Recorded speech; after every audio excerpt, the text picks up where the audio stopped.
मैं तेरी धूर्तता का भलीभांति बदला चुकाऊंगा। गरजे इसी प्रकार दोनों के दरमियान देर तक तू मैं हुई, फल कुछ न निकला। लाचार होकर विचाराय चित्रकार बीरबल की शरण में गया। अपना सारा समाचार कहकर बीरबल को पांचों चित्रों को दिखलाया। सब बातों को देख सुनकर बीरबल ताड़ गया कि उस रईस ने इस विचारे को ठगा है। उसको स्वरूप बदलने की विद्या हासिल है, जिस कारण इसे सेहल में हो ठग लेता है। वह बोला, यदि तुम मेरे कहे अनुसार चलोगे तो तुम्हें अवश्य लाभ होगा। चित्रकार सहमत हो गया। बीरबल ने कहा, बाजार से एक अच्छा शीशा खरीद लावो। फिर 2-3 दिनों के पश्चात उसे लेकर उस रईस के पास जाना।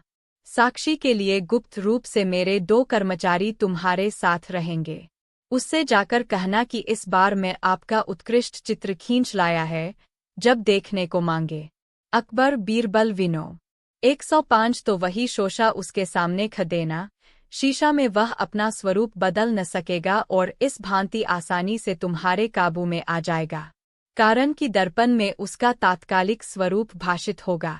कई दिनों का अंतर देकर चित्रकार बाजार से एक हलब्बा शीशा खरीद लाया। फिर गुप्तचरों के साथ रईस के घर गया और उससे मिलकर बोला, महाशय जी, इस बार मैं बहुत होशियारी से आपका चित्र बना लाया हूँ। आशा है कि मेरे इस कठिन परिश्रम से आप खुश होंगे। ऐसी चोखाई की बातें दर्पण रईस के सामने रख दिया। धनाढ्य बोला, वाह क्या खूब! यह मुझे आईना क्यों दिखला रहा है? वह चित्र 118। अकबर बीरबल विन बारंबार दोष निकालते देखकर बीरबल ने देवता को पहचान लिया था। उसी समय से लोगों की आंखें खुल गई और ऐसी जनश्रुति चल पड़ी, खुदा को अक्ल से पहचान करो। शीशे में छाया चित्र। दिल्ली शहर में एक सनातनी धनवान रहा करता था। उसके कुकृत्यों से अक्सर लोगों को बड़ी तकलीफ होती थी, परंतु वह धनारे किसी की एक न सुनता। वह हमेशा गुप्त रूप से मनमानी किया करता था, परंतु ऊपर से बादशाह के भय से भलामानस बना रहता। एक दिन उसे एक नई शरारत सुआई। एक चित्रकार को बिलवाकर उसे अपना चित्र बनाने की आज्ञा दी। उससे पहले ही ऐसी शर्त तय करा ली कि अगर चित्र बनाने में बार भर भी अंतर पड़ेगा तो पुरस्कार नहीं दिया जाए। दोनों की आपस में लिखा पढ़ी हो गई। वह घर जाकर बड़ी सावधानी से चित्र बनाने लगा। चित्र बनकर तैयार हो गया तो उसे लेकर धनवान के पास पहुंचा। जब उसके आने का समाचार नौकरों ने दिया तो वह अपनी सूरत बदलकर उसके सामने आया। उसे देख विचारा चितेरा दंग हो गया। उसके मुख से कोई स्पष्ट उत्तर नहीं निकला था। लाचार दूसरा चित्र फिर से बना लाने की प्रतिज्ञा कर घर लौट गया। नए स्वरूप का जब दूसरा चित्र बनाकर ले गया तो फिर 102। अकबर बीरबल विनोद साफ 2 बतलाइए, मैं यथाशक्य उसके निवारण का प्रयत्न करूँगा। बालक के ऐसे विनम्र वचनों से चित्रकार की जीवन आशा पुनः जागृत हुई और अपना दुखद समाचार कहकर सुनाया। लड़का बोला, आप इस थोड़ी सी बात के लिए इतना अधीर क्यों हो रहे हैं? धैर्य धारण कीजिए, मैं उसका तद्रूप चित्र बना दूंगा और फिर उसे ऐब दिखलाने का अवसर न मिलेगा। केवल थोड़ा और परिश्रम कर मुझसे उसका साक्षात्कार करा दें। चित्रकार लड़के को साथ लेकर उस रईस के पास गया। बीरबल उस रईस को फांसने के लिए रास्ते में ही एक तरकीब सोच चुका था। वह बाजार से एक शीशा खरीदकर अपने साथ लेता गया। चित्रकार को देखकर उक्त रईस ने पूछा, क्या दूसरा चित्र तैयार हो गया? बीरबल ने उत्तर दिया, हाँ तैयार करके लाया है। चित्रकार आगे बढ़कर रईस को अपना दर्पण दिखलाया। दर्पण में रईस को अपना स्वरूप ठीक ठीक दिख पड़ा। फिर उसे आनाकानी करने की कोई दूसरी तरकीब नहीं सूझी। लाचार होकर कौल के अनुसार 15,000 रुपये देने पड़े। चित्रकार बीरबल की ऐसी युक्ति से बड़ा संतुष्ट हुआ। वह रुपया लेकर घर लौट गया, परंतु बीरबल रईस का चरण पकड़कर बोला, भगवान, मैं आपको अब नहीं छोड़ूंगा क्योंकि आप मुझे मनुष्य के रूप में देवता जान पड़ते हैं। बीरबल की हठधर्मी से विवश होकर देवता ने प्रत्यक्ष होकर दर्शन दिया और उसको बुद्धि बढ़ने का आशीर्वाद दिया। फिर बीरबल को संतुष्ट कर देवता अंतर्ध्यान हो गए। चित्र में अकबर बीरबल विन के पास गया। वह चित्र को लेकर अपने चेहरे से भलीभांति मिलान किया। उसमें एक स्थान पर ऐब रह गया था। साहूकार ने चित्रकार को उसे दिखलाया। वह विवश होकर दूसरा चित्र बना लाने का वचन देकर खाली हाथ लौट गया और फिर से चित्र बनाना प्रारंभ किया। इस बार पहले से भी अधिक तत्परता से चित्र तैयार किया। उसका विश्वास था कि इस मर्तबा साहूकार को चित्र पसंद आ जाएगा। दूसरे दिन फिर चित्र को लेकर साहूकार के पास पहुंचा और पुरस्कार का दावो हुआ। भले मानस ने चित्र का फिर से मिलान किया, फिर भी उसके गौर में ऐब रह गया था। इसी प्रकार सेठ और कई बार चित्रकार को मूर्ख बनाकर लौटा चुका था। मनुष्य अपनी कामयाबी के लिए बार दो परिश्रम करता है, जब करते दो थक जाता है तो उसकी हिम्मत छूट जाती है और फिर उसके किए वह काम नहीं होता। इसी प्रकार वह चित्रकार भी अपनी नाकामयाबी से हताश हो गया और अपनी अपकीर्ति जन समुदाय में बढ़ने के भय से गंगा में डूब मरने का संकल्प किया। जिस समय गंगा तट पर पहुंचकर वह आत्मविसर्जन का उपाय सोच रहा था, उसी समय हरेच्छा से बीरबल नामी एक ब्राह्मण का दीन लड़का भी वहां उपस्थित था। लड़का चित्रकार के मनोगत भावों को ताड़ गया और उसे ल्हास देने के विचार से पूछा, महाशय जी, आप इतना चिंताग्रस्त क्यों दिखाई पड़ते हैं? जान पड़ता है चिंता रूपी सापिन ने आपको डस लिया है। कृपा कर मुझसे अपने दुख का कारण 100 अकबर बीरबल विनो वातें भली भांति स्मरण कर। अकबर बीरबल रहता था। एक दिन बादशाह गुस्से में था। बीरबल उसके मनोगत भावों को ताड़ न सका और बातों दो में उसको हंसी उड़ाने लगा। बादशाह को उसकी हंसी से मार्मिक वेदना हो रही थी। वह बोला, बीरबल तुम्हारा मिजाज बहुत बढ़ गया है, इसलिए बराबर बेअदबी किया करते हो। अब तुम्हें ऐसा मौका नहीं दिया जाएगा। भविष्य में यदि फिर कोई ऐसा काम करोगे तो स्मरण रहे कठिन दंड के भागी होगे। बीरबल ने अपनी बात रखने के लिए फिर कोई हंसी की बात निकाली, परंतु बादशाह ने उसे बीच में ही बुद्ध होकर दबा दिया। अब बीरबल को बादशाह का क्रुद्ध होना प्रकट हो गया और वह चुप्पी साध गया। बादशाह बीरबल की बेअदबी से चिढ़ गया था, जिस कारण आंखें लाल दो कर बोला, अब तुम फिर मेरे दरबार में कभी न आना, अभी दरबार से बाहर निकल जाओ। बीरबल उत्तर देना उचित न समझकर चुपके से वहां से सटक सीताराम हो गया। यह सोचकर मन में लालच किया कि यह तो बादशाहों की गति ही है, जब काल आएगा तो झक मारेंगे और बुलावेंगे। ऐसी दो बहुतेरी कल्पनाएं करता हुआ घर पहुंचा और अपने घर वालों को सावधान कर महीनों गुम रहा। न उसकी बुलाहट हुई न फिर गया ही। इधर बादशाह ने एक दूसरा नया दीवान नियुक्त कर लिया। जब बीरबल को बादशाह का रुख बदलते न दिखलाई पड़ा तो वह चुपचाप वायु परिवर्तन करने के लिए नगर से बाहर किसी दूसरे शहर को चला गया। उसका जाना किसी को 106 अकबर बीरबल विनोद। तब बीरबल के गुप्तचर बोले, आपको बादशाह के पास चलना पड़ेगा। आपने इससे 6 बार चित्र बनवाया और रुपया एक भी नहीं दिया, अब तुम्हारी ठगी नहीं चलने की। रईस आंख दिखलाता हुआ उत्तर दिया, वाह, अच्छे आए। तुम मुझे दरबार में ले जाने वाले कौन होते हो? तब गुप्तचरों ने अपना असली लिबास खोलकर दिखलाया। रईस का होश ठिकाने आ गया और विवश होकर चित्रकार को रुपए देने पर उतारू हुआ। मामला बढ़ चुका था, इसलिए सिपाहियों ने उसे ऐसा न करने दिया और पकड़कर बीरबल के पास ले गए। बीरबल तो उसके ठगी का हाल पहले ही सुन चुका था। जब वह आया तो उससे बहुतेरा प्रश्न उसी संबंध का किया, परंतु वह उन प्रश्नों का एक भी उचित उत्तर न सका। बीरबल ने उसे 10 मिनट में सोचकर उत्तर देने की आज्ञा दी, फिर भी कुछ न बोला। बोलता कहा से कहीं बालू पर भीत उठाई जा सकती है। बीरबल ने सिपाहियों को कोड़े लगाने की आज्ञा दी। वे पास ही में उपस्थित थे। हुक्म पाते ही कोड़ा लेकर आगे आए। कोड़ा देखते ही रईस का होश ठिकाने आ गया और उसने तुरंत अपना दोष स्वीकार कर लिया। बीरबल उसे कठिन दंड देकर जेल भेज दिया। नया दीवा। यह तो किसी से छिपा नहीं है कि बीरबल अकबर का मुहलगा दीवान था। वह उसको हर प्रकार से मात की। अकबर बीरबलवी तो वही शीशा उसके सामने रख देना। शीशा में वह अपना स्वरूप बदल न सकेगा और इस भांति आसानी से तुम्हारे काबू में आ जाएगा, कारण कि दर्पण में उसका तात्कालिक स्वरूप भाषित होगा। कई दिनों का अंतर देकर चित्रकार बाजार से एक हलब्बा शीशा खरीद लाया। फिर गुप्तचरों के साथ रईस के घर गया और उससे मिलकर बोला, महाशय जी, इस बार मैं बहुत होशियारी से आपका चित्र बना लाया है। आशा है कि मेरे इस कठिन परिश्रम से आप खुश होंगे। ऐसी चोखाई की बातें दर्पण रईस के सामने रख दिया। धनाढ्य बोला, वाह क्या खूब!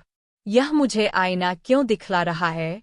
वह चित्र दिखला जिसकी तूने अभी इतनी प्रशंसा की है। चित्रकार ने उत्तर दिया, महाशय जी, यही आपका तद्रूप चित्र है।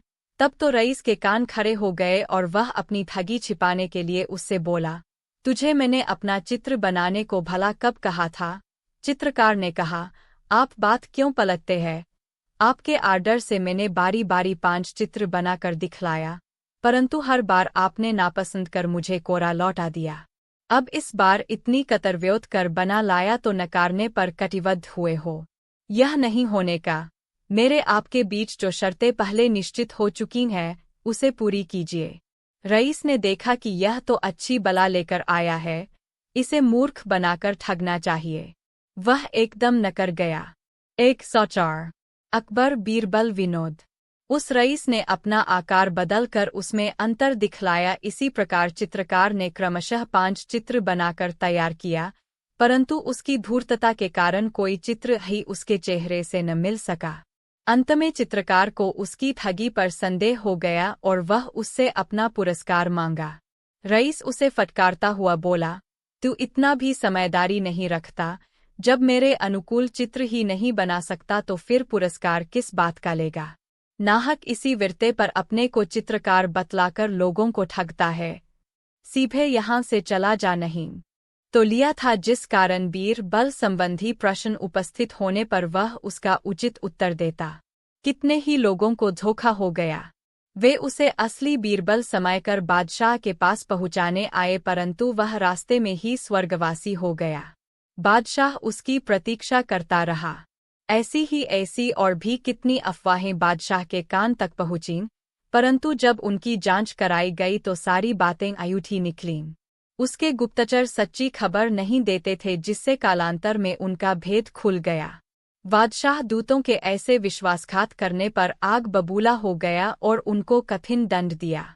खुदा को अक्ल से पहचान करो। बादशाहों की सभा में चित्रकारों के रहने की पुरानी प्रणाली है। अकबर बादशाह के दरबार में भी नियम परंपरा के अनुसार कई चित्रकार विद्यमान थे। उनमें एक सरप्रधान था।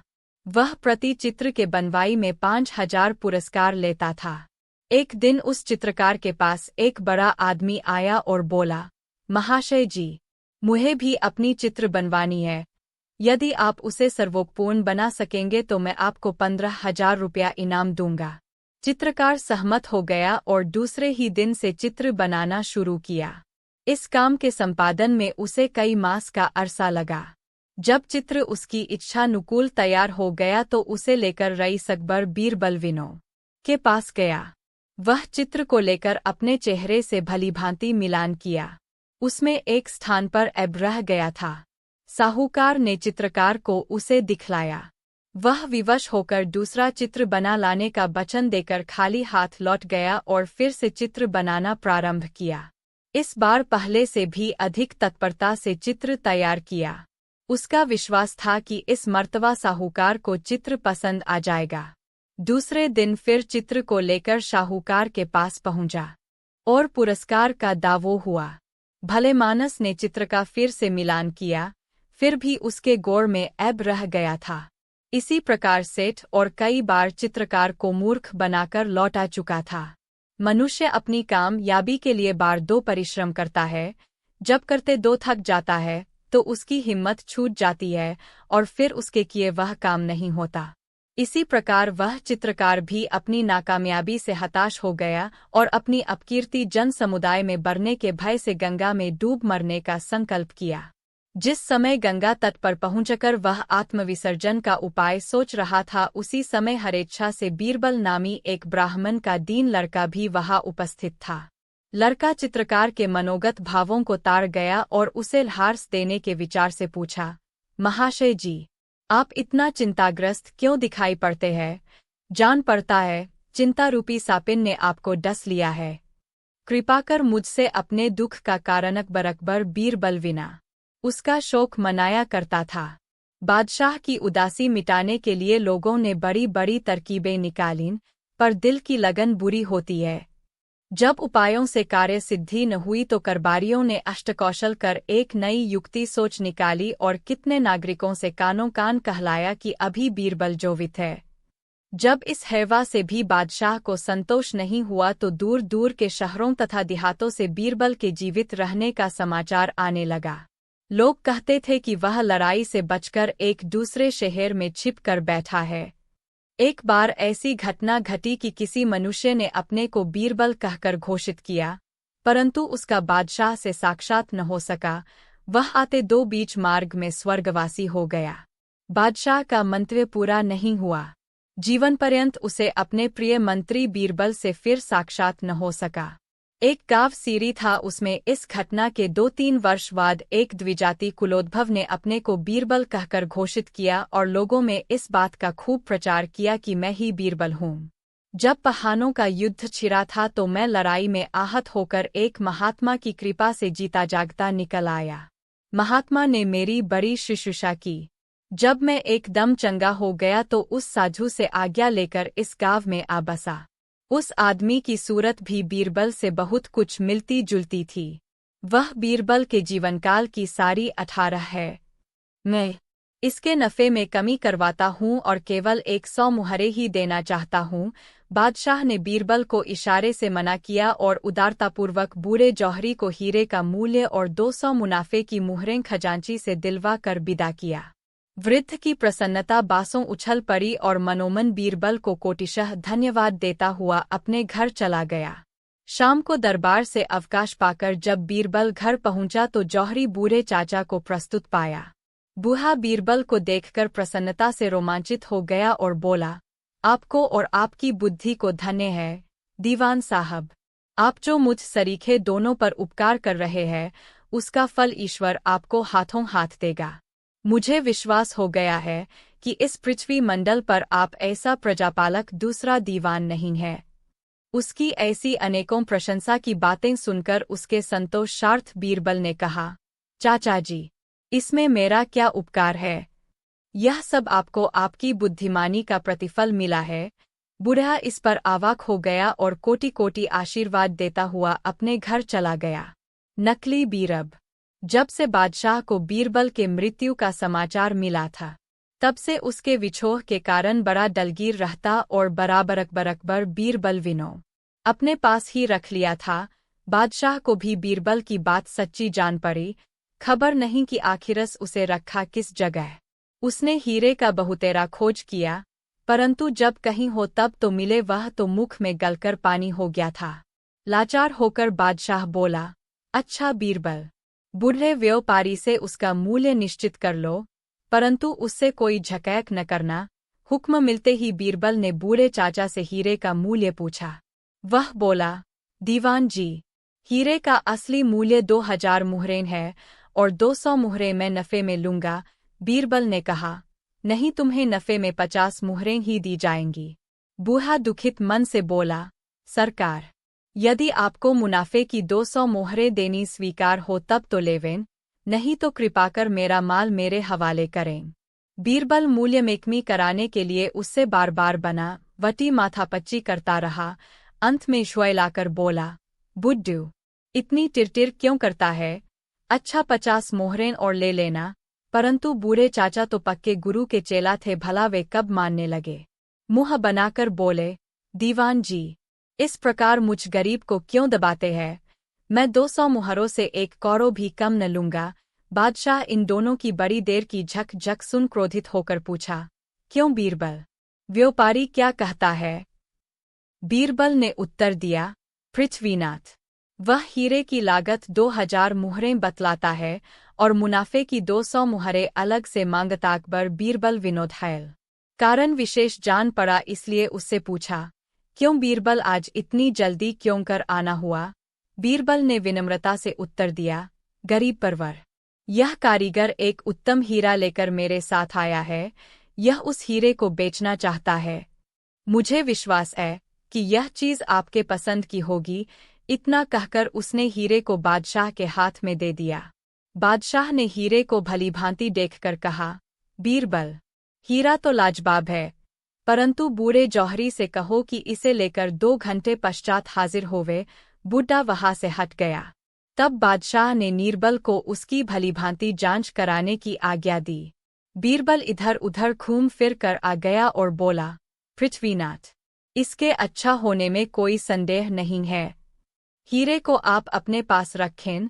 बीरबल के इस उत्तर से बादशाह को संतोष हुआ और फिर बोला, हीरे को खरीदने से पहले और जांच करा लो। बीरबल बोला, पृथ्वीनाथ, इस समय हीरे को अपने मुख में रख लीजिए, फिर जांच होती रहेगी। बादशाह ने हीर को मुख में छिपा लिया। बादशाह की आज्ञानुसार बूढ़े चाचा के आने का समय हुआ और वे थेकते 2 दरबार में पुनः हाजिर हुए। उसे देख बीरबल ने बादशाह से कहा, गरीब परवर, देखिए वह हीरे वाला वृद्ध भी आन पहुंचा, उसे अब क्या कहकर उत्तर देना होगा। बादशाह ने बीरबल की तरफ देखकर पूछा, क्यों बीरबल, वह हीरा तो मैंने तुम्हीं को दिया था न? बीरबल ने साफ इनकार कर दिया और बोला, पृथ्वीनाथ, उसे तो आपने आदमी की भला मैं क्या सहायता कर सकता हूँ। बेहतर होगा कि कल प्रातःकाल इसे अपने मकान पर बुलाओ। उसने प्रकट रूप में कहा, चाचा जी, यह रात्रि का समय है, थोड़ी देर और अपनी झोपड़ी में जाकर आराम कीजिए। तड़के उठकर दीवान खाने में आना, मेरा नाम बीरबल है। इतना कहकर बीरबल चला गया और बुड्ढा भी झोपड़ी में पड़ा हुआ सबेरा होने की प्रतीक्षा करने लगा। सारी रात उसको निद्रा न आई। सूर्योदय होते ही ठेकता हुआ दीवान के घर पहुंचा। बीरबल ने बुढ़ने की बड़ी आवभगत की और अच्छा अच्छा पदार्थ भोजन कराया। जब वह खा पीकर संतुष्ट हुआ तो बीरबल कहा, चाचा जी, इस समय मैं आपको केवल 15 दिन का खर्च देकर विदा करता हूँ। इसके बीच मिश्री की एक डेली लेकर उसे हीरे की शक्ल का बनाकर मेरे पास लाना, तब मैं आपको आगे की तरकीब बतलाऊंगा। बूढ़ा बीरबल को आशीर्वाद देता हुआ घर लौट गया। 8-10 दिनों के अंतर्गत वह एक मिश्री के टुकड़े को खूब खुसछोलकर हीरे के आकार का बनाकर बीरबल के पास ले आया। बीरबल ने उस नकली हीरे को हाथ में लेकर देखा। निसंदेह वह बनावटी हीरा असली हीरे को मात कर रहा था। बीरबल ने बुए से कहा, चाचा जी, इसको लेकर कल फिर आइएगा, आपको बादशाह के पास चलना होगा।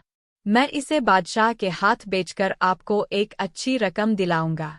दूसरे दिन बीरबल बुड्ढू चाचा को साथ लेकर रोज से पहले ही राजमहल में जा पहुंचा।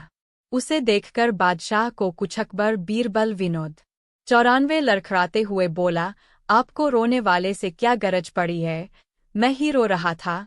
बीरबल उसे अंधेरे में देखकर भली भांति पहचान न सका। वह एक बूढ़ा पुरुष जान पड़ता था। उसके शरीर के चमड़े भूल गए थे, कमर झुककर धनुधाकार हो रही थी। बीरबल ने आग्रहपूर्वक उससे ऐसी रात्रि में रोने का कारण पूछा। तब बुड्ढा बोला, भला आपसे रोने का कारण बतलाने से मुझे क्या लाभ होगा। नाहक एक अपरिचित आदमी के सामने दुखड़ा रोकर अपनी अमर्यादा क्यों कराओ। बीरबल ने उसकी सहायता करने का वचन दिया। तब वह बुड्ढा बोला, अच्छा, यदि आप सुनना ही चाहते हैं तो सुनें। इस समय मेरी अवस्था 70 के लगभग पहुंच चुकी है। ईश्वर ने एक लाल दिया था सो भी चल बसा। घर में मेरी रखवाली व भरण पोषण करने वाला कोई भी नहीं है। बेचारा लड़का कमा कर लाता था, उससे हम पिता पुत्रों का भरण पोषण भली भांति हो जाया करता था। मेरे से काम नहीं हो सकता, बड़ी जोर लगाकर भी 3-4 पैसे से अधिक की मजदूरी नहीं कर पाता। महीने में ऐसा एक भी सौभाग्य का दिन नहीं होता जिस दिन मैं भरपेट भोजन कर चैन की नींद सो। लड़के की सोच अलग मारे डालती है। आज 3 दिनों से बराबर फांका कर रहा हूँ। उदर की ज्वाला अबरदास्त होने से रो रहा था। बीरबल ने सोचा, यह अंधेरी रात है, चारों तरफ सन्नाट ही सन्नाटा नजर आ रहा है। ऐसी हालत में तत्काल इग्मा प्राण बचाने के लिए एक नया उपाय निकाला। जट बच्चे को पानी में डुबाकर आप स्वयं उसके ऊपर खड़ी हो गई। इस प्रकार उसका मुंह पानी से ऊपर हो गया। बीरबल ने बादशाह को उसे दिखलाकर बागवान को पानी रोकने की आज्ञा दी। पानी आना तुरंत बंद हो गया और बंदरिया बच्चे सहित सजीव बाहर निकाल ली गया। बीरबल ने कहा, पृथ्वीनाथ, आपने प्रत्यक्ष देखा है, कि जब तक प्राण बचने की आशा थी तब तक बंदरिया बच्चे का प्राण बचाने की बराबर यत्न करती रही, परंतु जब उसके ही प्राणों पर आफत आई तो वह बच्चे की जीवन रक्षा भूल गई, बल्कि स्वयं उसके जान की गाहक होकर अपना प्राण बचाया। बादशाह दरबारियों सहित बीरबल के बुद्धि की श्रेष्ठता स्वीकार कर ली। मिश्री के डेली का हीरा। एक दिन रात्रि समय बीरबल किसी कार्यवश नगर से बाहर दूसरे ग्राम को जा रहा था। थोड़ी दूर जाने के बाद उसे एक झोपड़ा दिखाई पड़ा। उस झोपड़े से किसी के रोने की आवाज आ रही थी। अर्धरात्रि के समय फूट दो कर रोने का शब्द सुन बीरबल से न रहा गया। वह झोपड़े के पास जा पहुंचा। दरवाजा बंद था। बीरबल ने आवाज देकर कई बार पुकारा, भाई, अभी इस झोपड़े में कौन आदमी रो रहा था?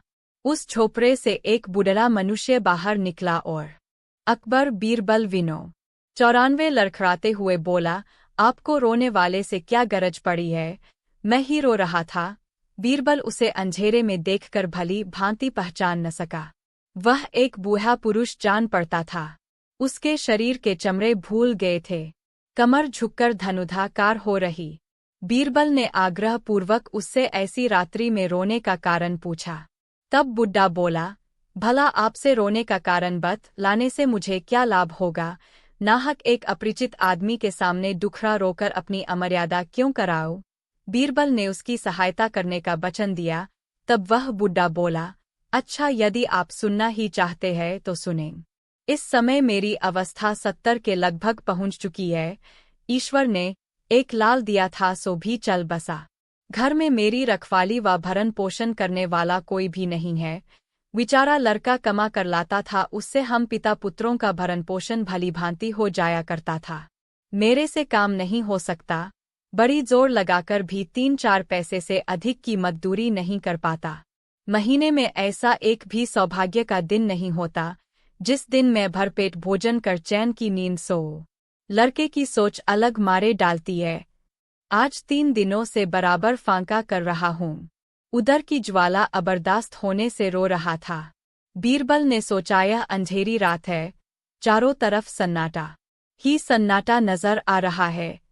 ऐसी हालत में तत्काल इग्म प्राण बचाने के लिए एक नया उपाय निकाला। जट बच्चे को पानी में डुबाकर आप स्वयं उसके ऊपर खड़ी हो गई। इस प्रकार उसका मुंह पानी से ऊपर हो गया। बीरबल ने बादशाह को उसे दिखलाकर बागवान को पानी रोकने की आज्ञा दी।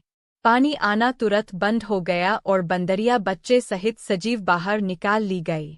बीरबल ने कहा, पृथ्वीनाथ, आपने प्रत्यक्ष देखा है कि जब तक प्राण बचने की आशा थी तब तक बंदरिया बच्चे का प्राण बचाने की बराबर यत्न करती रही, परंतु जब उसके ही प्राणों पर आफत आई तो वह बच्चे की जीवन रक्षा भूल गई, बल्कि स्वयं उसके जान की गाहक होकर अपना प्राण बचाया।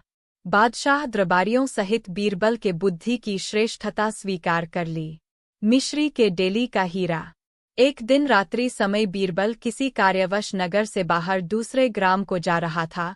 थोड़ी दूर जाने के बाद उसे एक झोपड़ा दिखाई पड़ा। उस झोपड़े से किसी के रोने की आवाज आ रही थी। अर्धरात्रि के समय फूट दो कर रोने का शब्द सुन बीरबल से न रहा गया। वह झोपड़े के पास जा पहुंचा। दरवाजा बंद था। बीरबल ने आवाज देकर कई बार पुकारा, भाई, अभी इस झोपड़े में कौन आदमी रो रहा था? उस झोपड़े से एक बुढ़ा मनुष्य बाहर निकला और अकबर बीरबल विन करके थोड़ी ही देर में सबसे बड़े हौज को खाली कर सूचना दी। बाग में बैठने के लिए बादशाह की तरफ से समुचित प्रबंध किया गया और वे दरबारियों के सहित बाग में दाखिल हुए। तब तक बीरबल भी एक बंदरिये को उसके बच्चे सहित लेकर बाग में आया। बीरबल ने बंदरिया को बच्चे सहित हौज के मध्य भाग में बिछला कर ऊपर से पानी भरने की आज्ञा दी। हौज में पानी भरा जाने लगा। पानी क्रमशः हौज के ऊपर चढ़ आया। बंदरिया बराबर अपने बच्चे को ऊपर उठाती गई, यहाँ तक कि बच्चा उसकी पीठ पर बैठ गया और पानी का बरना बराबर जारी रहा। जब पानी बढ़कर उसके गले तक पहुंचा तो वह खड़ी हो गई और अपने बच्चे को अपने हाथ पर रखकर ऊपर उठा लिया। सब लोग इस नज़ारे को बड़ी गौर से देख रहे थे। बादशाह बीरबल को चिताकर बोला, क्यों बीरबल, क्या देखते नहीं हो कि किस प्रकार बंदरिया अपने प्राणों पर खेलकर बच्चे की रक्षा कर रही है? क्या अब भी पुत्र को सर्वोपरि प्रिय मानने को तैयार नहीं हो? बीरबल ने उत्तर दिया, पृथ्वीनाथ, थोड़ा और ठहर जाइए, अभी बंदरिया के प्राण पर नहीं आई है, थोड़ी देर में आप ही फैसला हो जाता है। अभी बीरबल और बादशाह में उपरोक्त बातें हो रही थीं कि बंदरिये के मुख में पानी भरना शुरू हुआ। पानी भरने के कारण उसका दम घुटने की नौबत आ गई, नाक में पानी भरने लगा, वह अधीर होकर बहने लगी। आखिरकार लाचार हो उसने बच्चे की ममता छोड़ दी और अपना 6-1 अकबर बीरबल विनोद न था जिस कारण इनके ऊपर ऐसी आफत आई। कुछ देर सोच समझ लेने के बाद सर्वसम्मति मिलाकर एक वृद्ध दरबारी बोला, पृथ्वीनाथ, अधिकतर प्रिय लड़का होता है। दरबारियों ने आपस की गोष्ठी से निश्चित किया था कि इस समय बादशाह लड़के को गोद में लिए हुए खिला रहा है, अतएव उसके प्रश्न का इशारा लड़के की तरफ ही है। बादशाह उस समय वृद्ध दरबारी का उत्तर स्वीकार कर लिया और सभा बर्खास्त हुई। बीरबल राजकीय कार्य से कहीं बाहर गया था, वात दूसरे ही दिन आ पहुंचा। बादशाह को तो पहले की धुन बंधी हुई थी, बीरबल को सभा में बैठते ही वही प्रश्न उससे भी किया। प्राणी को अपना जीव सबसे अधिक प्यारा होता है, इसकी तुलना और किसी से नहीं की जा सकती, चाहे वह अपना कितना ही सगा संबंधी क्यों न हो। तब बादशाह अपने दरबारियों का मान रखने के लिए बीरबल की बात काटकर कहा, तुम्हारा कहना गलत है, क्या लड़का प्राण प्यारा नहीं होता? तुमको यदि अपने कहने पर अटल विश्वास है तो उसे प्रमाणित कर दिखावो। बीरबल बादशाह की आज्ञा शिरोधार्य करता हुआ बोला, पृथ्वीनाथ, बाग का एक बड़ा हौज खाली करने की बागवान को आज्ञा दी जावे, तब तक मैं बाजार से परीक्षा की चीजें लेकर लौट आता हूँ। आप सभासदों सहित बाग में उपस्थित रहें, वहीं पर मैं इस बात को प्रमाणित करके दिखलाऊंगा। बादशाह की आज्ञा पाकर बागवान ने प्राणपन से परिश्रम। एक ऐसा क्षण अकबर बीरबल विनो। इसीलिए कहा गया है कि अच्छी संगत से अच्छी और बुरी संगत से बुरी बुद्धि उत्पन्न होती है। बीरबल गायरांध। ऐसा देखा जाता है कि बादशाह को हंसी मजाक से बड़ा प्रेम था, इसी कारण बात बात में उससे और बीरबल से हंसी हो जाया करती थी। हंसी हंसी में अक्सर बादशाह क्रुद्ध भो हो जाता, परंतु बीरबल कभी क्रोधित नहीं होता था। इस बात को मन में विचार कर बादशाह ने बीरबल को क्रोधित करने की एक नई युक्ति निकाली। वह बोला, बीरबल गाय राधत। तब उत्तर में बीरबल ने कहा, बादशाह शुकर रांधत। बीरबल तो बादशाह के मुख से उपरोक्त पहेली के निकलते ही उसका अर्थ समझकर क्रोधित न हुआ, परंतु बादशाह क्रोधित हो गया और बीरबल से बोला, तुम मुझे मजाक के बहाने शुकर खिलाते हो। तब बीरबल बोला, आप भी तो मुझको गाय खिलाते हैं। बादशाह अपने काफिये का अर्थ बदल कर बोला, मैं तो तुम्हें राधते वक्त गाने को कहा था।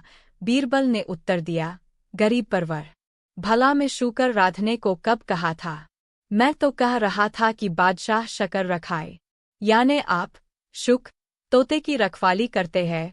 आप बिना अर्थ समझे अकारण क्रोधित होते हैं। बादशाह निरुत्तर हो गया। अकबर बीरबल विनो।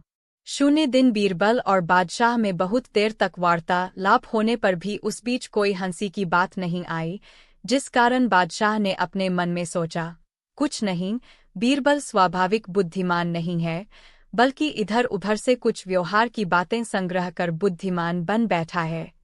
एक स्वाभाविक बुद्धिमान को इतने देर की वार्तालाप में हास्यरस ला देना कोई बड़ी बात न थी। अगर वह ऐसा किए होता तो वार्तालाप के साथ ही साथ मेरा मनोरंजन भी हो जाता। ऐसे मूर्ख को अपने पास रखने से कोई लाभ नहीं है। मन में ऐसी दृढ़ धारणा बनाकर वह प्रकट रूप से बोला, बीरबल, आज मुझे तेरी बुद्धि का था लग गया। बीरबल उड़ती चिड़िया का दुमह पहचानने वाला व्यक्ति था।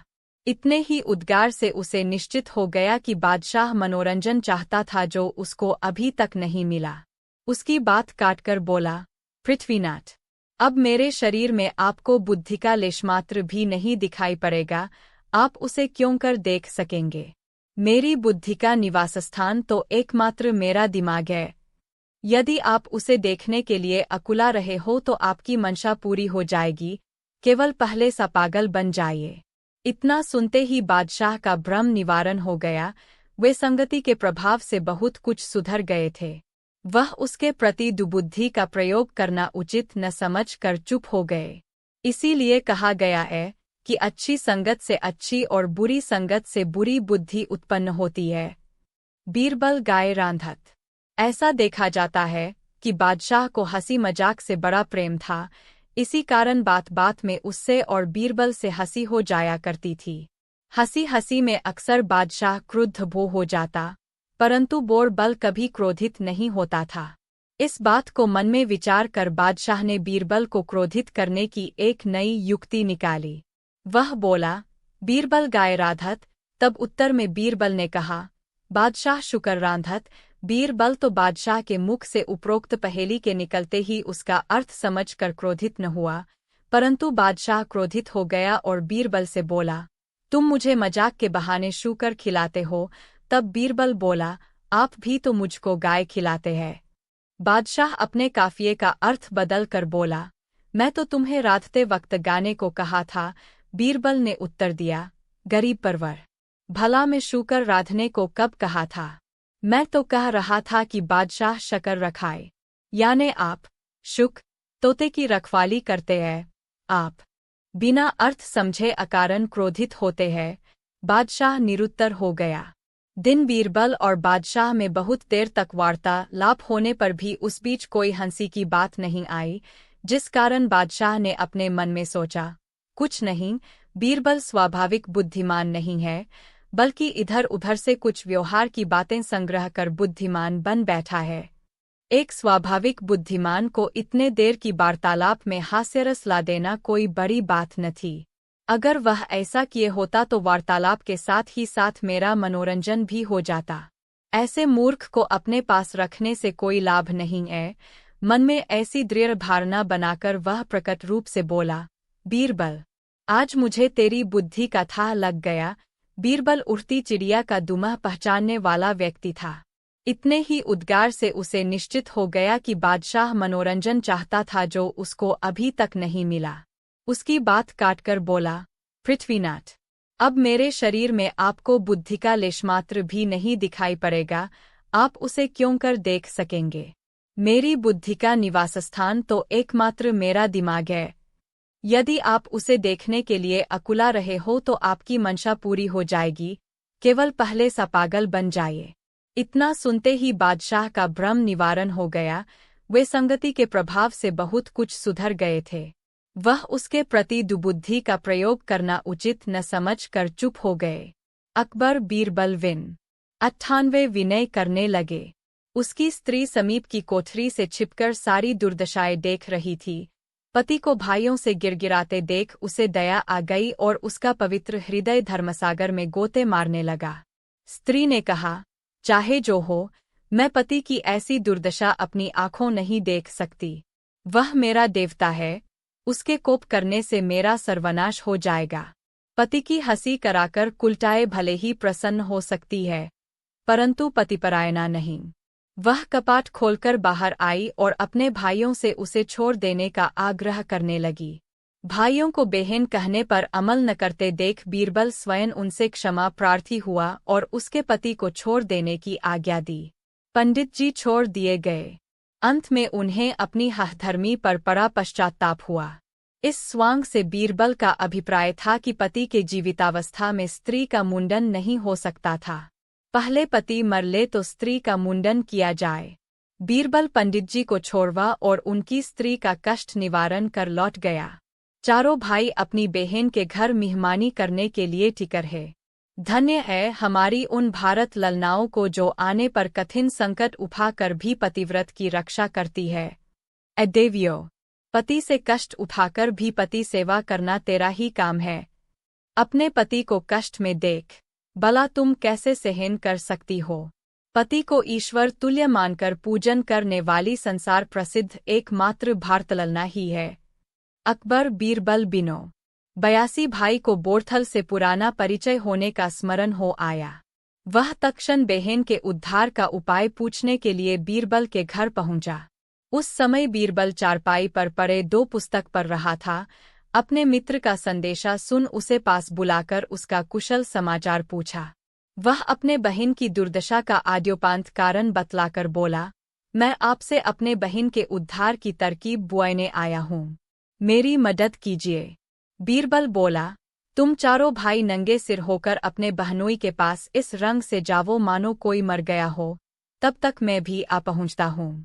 उधर पंडितजी स्त्री के द्वार न खोलने पर क्रुद्ध होकर नौकरों से कहा, अभी बरी को बुला लाकर दरवाजे को तोड़ डालो।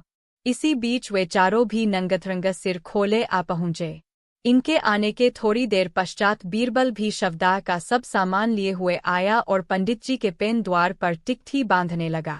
उधर स्त्री के भाइयों ने पंडितजी को जबरन चारों तरफ से कपड़े से ढककर कफनी याना प्रारंभ किया। जब पंडितजी ने चींचप्पर मचाया तो वे क्रोधित होकर बोले, खबरदार, चुपचाप पड़े रहो, बिना पहले तुम्हें कफनियाए किसकी मजाल है जो मेरी बहन को हाथ लगाए। वे पंडितजी को बांधकर बीरबल के पास ले गए। इस नवीन कौतूहल को देखने के लिए वहां पर आदमियों की जमघट सी लग रही थी। अपने पड़ोसियों के सामने अपनी ऐसी दुर्गति देख पंडितजी का सिर लज्जा के बोए से दब गया और अपनी रहाई के लिए चारों सालों से अनुन्य में बैठकर भोजन कर रहे थे। उनकी थाली में परोसे खाद्य पदार्थ में एक बाल निकला, जिस कारण पंडितजी को बड़ा रंज हुआ और अपनी स्त्री को संबोधित कर बोले, देखो, आज तो मैं तुम्हारी पहलो चूक के कारण तुम्हें क्षमा करता हूँ, परंतु फिर यदि ऐसो असावधानी करोगी, खाद्य पदार्थ में बाल निकलेगा तो तुम्हारे सिर के बाल मूड़ लूंगा। हरी इच्छा भावी बलवाना। यद्यपि विचारी स्त्री अपने स्वामी का जिद्दी स्वभाव समझकर बराबर भयभीत रहा करती थी और भोजन बनाने व परोसने के समय अपने बालों को खूब संभार कर बांधे रहती थी, परंतु होनी को कौन रोक सकता है, वह तो होकर ही रहती है। कुछ दिनोपरांत एक दिन जब युक्त पंडितजी फिर भोजन करने बैठे तो उनकी खाद्य सामग्री में एक बाल निकला। पंडितजी बहुत नाराज हुए और अपने स्त्री का बाल मुड़ा देने के लिए नाई को बुलवाया। अपने स्वामी को नितांत क्रोधित देखकर स्त्री ने भीतर से किवाड़ बंद कर लिया। पंडितजी ने हजार हुनाट फटकार सुनाई, परंतु स्त्री ने किवाड़ नहीं ही खोला। इतना सब हो जाने पर भी पंडितजी अपनी जिद्द पर तुले ही रहे। स्त्री ने सोचा, अब इस प्रकार काम चलना कठिन दिख पड़ता है, कोई उपाय तत्काल करनी चाहिए। उसने एक आदमी को पोहर भेजकर अपने भाइयों को सहायता के लिए बुलवाए। उसके 4 भाई थे। अपनी बहन को इस प्रकार अपमानित होते सुन उन्हें अपने बहनोई के हठवादिता पर बड़ा खेद हुआ और उसके उद्धार का उपाय सोचने लगे। इतने में उसके बड़ अकबर बीरबल बिनो 95 बीरबल बिनो 80 हाथी की तरह घूमना प्रारंभ करता है। 5वीं बार गधा बना देता है। 6वें में मद्यपी नशे में गुप्त हो जाता है, यहाँ तक कि उसको अपने शरीर तक की भी सुधी बुध नहीं रहती। यही कारण था कि अंत में मैंने शराब का नाम लिया था। एक बोतल में केवल 6 प्याला शराब रहती है। प्रत्येक प्याला सेवन के पश्चात मनुष्य की पृथक पृथक दशाएं हो जाती है। बादशाह बीरबल की इन बातों को बड़े ध्यानपूर्वक सुन रहा था, कारण कि उसे इस बात का पहले ही से विश्वास था कि बीरबल जो कुछ भी कहे वा करेगा उसके अच्छे के लिए ही। बीरबल का अभिप्राय भी बादशाह का मद्यपान छुड़ाना ही था। उसकी इस शुभकांक्षा से बादशाह बड़ा हर्षित हुआ और उसे उचित पुरस्कार देकर विदा किया। सिर के बाल मुड़वा दूंगा। दिल्ली नगर में एक बड़े सुप्रतिष्ठित और विद्वान ब्राह्मण रहते थे। उनके श्रेष्ठाचरण से दरबार में उनका बड़ा सम्मान था। पंडित जी का स्वभाव था कि वे बिना समझे बूझे किसी कार्य में हाथ नहीं डालते थे और जिस बात को मुख से एक बार कह देते उसको प्राणप्रण से पालन करते थे। उनसे उनका भृत्य समुदाय सदा भयभीत रहता। एक दिन ऐसो घटना घटी जब उक्त पंडित जी चौके में ले गया। वहां जाकर देखा तो उसके कमरे की सारी चीजें इधर उधर बिखरी पड़ी है। संदूक का ताला भी खुला हुआ है।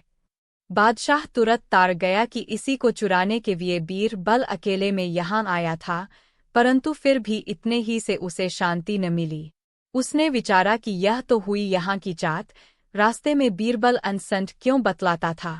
तब वह बोला, बीरबल, मालूम होता है आज तुम कुछ नशा खा गए हो, नहीं तो ऐसी ऊटपटांग बातें कभी न करते। तुम्हारी कांख तले शराब की बोतल मौजूद थी, फिर भी तुमने उसे बैल, गधा आदि आदि कैसे बतलाया। बीरबल को अपना राज बादशाह पर खोलने का मौका मिल गया और उसे इस रंग से प्रकट करना प्रारंभ किया, पृथ्वीनाथ न तो मैं नशा खाए हूँ और न मेरी बुद्धि ही भ्रष्ट हुई है। मैंने जो कुछ भी कहा है वह मेरे कांख तले थी। अच्छा हुजूर सुनिए, पहले मैंने आपसे बतलाया था कि कुछ भी नहीं है। सो मद्यपान के प्रथम प्याले की बात थी, उस समय बात करने वाला कुछ भी नहीं देखता। दूसरी बार मेरी जबान पर तोते का नाम आपने सुना होगा। इसका अभिप्राय यह था कि दूसरा प्याला पी लेने पर मनुष्य तोते के समान बकने लगता है। फिर मैंने घोड़े का नाम लिया था। उसके मानी यह था कि तीसरा प्याला पी चुकने पर मद्यपी घोड़े के समान हिनहिनाना प्रारंभ कर देता है। चौथी बार हाथी बतलाया था। सो इस कारण कि चौथे प्याले के सेवन के पश्चात मद्यपी मस्तपूंचकर बादशाह ने पूछा, तुम इस समय महल को तर क्यों गए थे और तुम्हारे बगल में यह क्या चीज़ है? बीरब ने कहा, कुछ तो नहीं। फिर भी बादशाह का शक बही रहा क्योंकि उसकी काख तले चदरे के भीतर से कोई चीज दिखाई पड़ रही थी। बादशाह ने दोबारा पूछा, बीरबल, झूठा क्यों बोल रहा है? तुम्हारी काख के भीतर कोई चीज़ अवश्य छिपी हुई है। बोरबल ने कहा, हाँ वह तोता है। बीरबल के ऐसे रूखे उत्तर से बादशाह को संतोष नहीं हुआ और क्रोधित होकर बोला, तुम्हें आज इतना मजाक के सुआई है? बीरबल अविलंब बोला, पृथ्वीनाथ अश्वय। बादशाह बड़ा हैरान हुआ और भौंह चढ़ाकर कहा, मैं देखता हूँ कि आज तुम्हारा दिमाग आसमान पर चढ़ता जा रहा है। बीरबल ने कहा, नहीं नहीं हाथी है। बादशाह ने कहा, क्या तुमने भांग तो नहीं खाई है?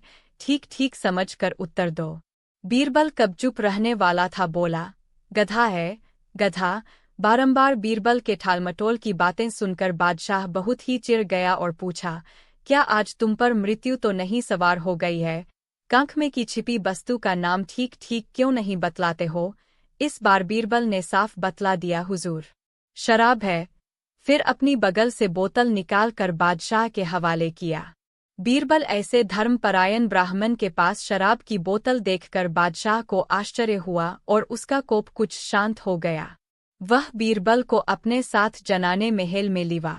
परे शेख चिल्ली के 5 मज़ेदार किस्से। कहानी 4। सबसे बड़ा मनहूस कौन? एक बार अकबर बिस्तर पर परेपरे पानी मांगे जा रहे थे। आसपास कोई खास निजी सेवक था नहीं। सो महल का कूड़ा कचरा साफ करने वाले निम्न दर्जे के मामूली नौकर ने हिम्मत करके बादशाह को पानी का गिलास दिया।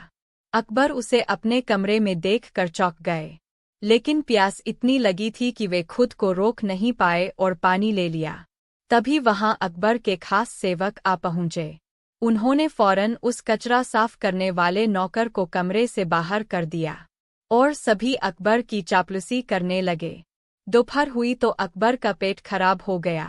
हकीम को बुलाया गया, पर फिर भी अकबर की हालत में सुधार नहीं हुआ। अब राजवैद्य आए, उनके साथ राज्य ज्योतिष भी थे। उन्होंने कहा कि शायद आप पर किसी मनहूस व्यक्ति का साया पड़ा है, इसीलिए आपकी तबीयत खराब हुई है। और वह बोले कि तुम्हें मेरी यह हालत देखकर मजा आ रहा है। तो बीरबल ने कहा कि नहीं नहीं महाराज, एक बात पूछनी थी। अगर मैं उस नौकर से बड़ा मनहूस आपको ढूंढ कर दूं तो आप क्या करेंगे? क्या आप इस नौकर को सजा से मुक्ति दे देंगे? अकबर ने तुरंत बीरबल की यह शर्त मान ली और पूछा कि बताओ उस नौकर से बड़ा मनहूस कौन है? अब बीरबल बोले, उस नौकर से बड़े मनहूस तो आप खुद है। उस नौकर के हाथ पानी पीने से आपकी तबीयत खराब हुई, आप बिस्तर पर आ गए, लेकिन उसका तो सोचिए, वह तो आपकी प्यास बुझाने आया था, आपकी खिदमत कर रहा था। सुबह सुबह आपकी शक्ल देखने से उसकी तो जान पर बन आई है, उसे तो मौत की सजा मिल गई, तो इसलिए उससे बड़े मनहूस तो आप हुए। अब आप खुद को मौत की सजा मत दीजिएगा, चूंकि हम सब आपसे बहुत प्यार करते हैं। बीरबल की यह चतुराई भरी बात सुनकर अकबर बिस्तर पर परेपरे हंसने लगे। उन्होंने उसी वक्त उस गरीब नौकर को छोड़ देने के आदेश दिए और उसे इनाम भी दिया, और मनहूसियत का अंधविश्वासी सुझाव देने वाले राज्य ज्योतिष को उसी वक्त घोड़े के तबेले में मुनीमगिरी के काम में लगा दिया गए। कहानी 5। अकबर का साला। अकबर का साला हमेशा से ही बीरबल की जगह लेना चाहता था। अकबर जानते थे कि बीरबल की जगह ले सके ऐसा बुद्धिमान इस संसार में कोई नहीं है। फिर भी जोरू के भाई को वह सीधी ना नहीं बोल सकते थे। ऐसा करके वह अपनी लाडली बेगम की बेरुथी मोल नहीं लेना चाहते थे। इसीलिए उन्होंने अपने साले साहब को एक कोयले से भरी बोरी दे दी और कहा कि अब अकबर ने वही काम बीरबल को करने को कहा। बीरबल कुछ सोचे और फिर बोले कि सेठ दमरीलाल जैसे मक्कार और लालची सेठ को यह कोयले की बोरी क्या, मैं सिर्फ कोयले का एक टुकड़ा ही 10,000 रुपये में बेच आऊंगा। यह बोलकर वह तुरंत वहां से रवाना हो गए। सबसे पहले उसने एक दर्जी के पास जाकर एक मखमली कुर्ता सिलवाया, हीरे मोती वाली मालाएं गले में डाली, महंगी जूती पहनी और कोयले को बारीक सुरमे जैसा पिसवा लिया। फिर उसने पिसे कोयले को एक सुरमे की छोटी चमकदार डिब्बी में भर लिया। इसके बाद बीरबल ने अपना भेष बदल लिया और एक मेहमानघर में रुककर इश्तिहार दे दिया कि बगदाद से बड़े शेख आए हैं, जो करिश्माई सुरमा बेचते हैं, जिसे आंखों में लगाने से मरे हुए पूर्वज दिख जाते हैं, और यदि उन्होंने कहीं कोई धन गाड़ा है तो उसका पता बताते हैं। यह बात शहर में आग की तरह जली। सेठ दमरीलाल को भी ये बात पता चली। उसने सोचा जरूर उसके पूर्वजों ने कहीं न कहीं धन गाड़ा होगा। उसने तुरंत शेख बने बीरबल से संपर्क किया और सुरमे की डिब्बी खरीदने की पेशकश की। शेख ने डिब्बी के 20,000 रुपये मांगे और मोलभाव करते करते 10,000 में बात तय हुई। पर सेठ भी होशियार था। उसने कहा, मैं अभी तुरंत ये सुरमा लगाऊंगा और अगर मुझे मेरे पूर्वज नहीं दिखे तो मैं पैसे वापस ले लूं। बीरबल बोला, बिल्कुल आप ऐसा कर सकते हैं। चलिए शहर के चौराहे पर चलिए और वहां इसे जांच लीजिए। सुरमे का चमत्कार देखने के लिए भीड़ इकट्ठा हो गई। तब बीरबल ने ऊंची आवाज में कहा, ये सेठ अभी ये चमत्कारी सुरमा लगाएंगे और अगर ये उन्हीं की औलाद है जिन्हें ये अपना माँ बाप समझते हैं तो इन्हें इनके पूर्वज दिखाई देंगे और गड़े धन के बारे में बताएंगे। लेकिन अगर आपके माँ बाप में से किसी ने भी बेईमानी की होगी और आप उनकी असल औलाद नहीं होंगे तो आपको कुछ भी नहीं दिखेगा। और ऐसा कहते ही बीरबल ने सेठ की आंखों में सुरमा लगा दिया। फिर क्या था, सिर खुजाते हुए सेठ ने आंखें खोली। अब दिखना तो कुछ था नहीं, पर सेठ करे भी तो क्या करे। अपनी इज्जत बचाने के लिए सेठ ने 10,000 बीरबल के हाथ थमा दिए और मुंह फुलाते हुए आगे बढ़ गए। बीरबल फौरन अकबर के पास पहुंचे और रुपए थमाते हुए सारी कहानी सुना दी। अकबर का साला बिना कुछ कहे अपने घर लौट गया और अकबर बीरबल एक दूसरे को देखकर मंद मुस्काने लगे। इस किस्से के बाद फिर कभी अकबर के साले ने बीरबल का स्थान नहीं मान। इन मज़ेदार कहानियों को भी जरूर पढ़ें। तीसरी बकरी, तेनालीराम की 3 चतुराई भरी कहानियाँ, मुल्ला नसरुद्दीन के मज़ेदार किस्से, विक्रम बेताल की रहस्यमयी कहानियाँ, बाज और किसान, गमंडी कौवा, कछुआ और खरगोश वो कहानी जो आपने नहीं सुनी। और भी मज़ेदार कहानियाँ पढ़ने के लिए यहाँ क्लिक करें। अकबर बीरबल की कहानियाँ आपको सुनना चाहता हूँ। बीरबल, दूसरे आप जहांपनार, जो आपने मुझे मूर्ख व्यक्तियों को लाने के लिए कहा।